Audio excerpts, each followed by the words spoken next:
Gonjang-ganjing soal batalnya pernikahan antara Ayu Ting Ting dan Letu Fardana akhirnya terkonfirmasi. Hal itu diungkap oleh ayah Letu Fardana, Darsi Akib. Ia membenarkan kini anaknya tak lagi berstatus tunangan Ayu Ting Ting. Menurut ayah Letu Fardana sebagai orang tua, dirinya tetap mendoakan yang terbaik bagi sang putra dan Ayu Ting Ting. Namun sayangnya hubungan Letu Fardana dan Ayu tak bisa lagi dipertahankan. Sementara itu terkait Letu Fardana yang menghapus foto Ayu Ting Ting dari akun Instagram pribadinya, sang ayah tak mengetahui. Pasalnya saat ini Letu Fardana masih menjalani tugas sebagai abdi negara. Isu kandasnya hubungan Ayu Ting Ting dan Letu Fardana mencuat ketika sang pria menghapus foto kebersamaan mereka di Instagram. Isu miring soal Letu Fardana mulai mencuat pada Mei lalu. Sebuah akun X mengungkap mengetahui keburukan calon suami Ayu Ting Ting dari seseorang yang pernah dekat dengan Letu Fardana. Cuitan netizen di akun X itu kemudian diunggah kembali dan menjadi sorotan netizen.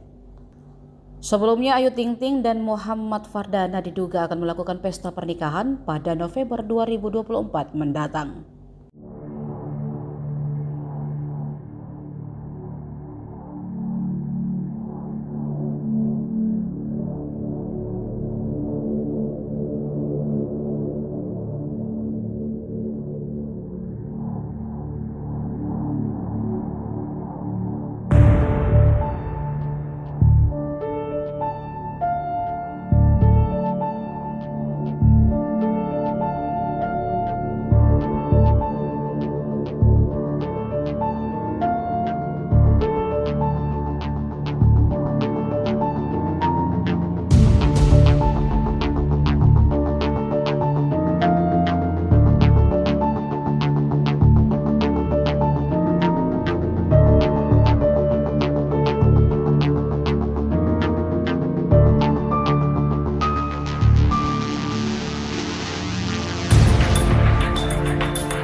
Download Tribun X sekarang, menghadirkan lokal menjadi Indonesia.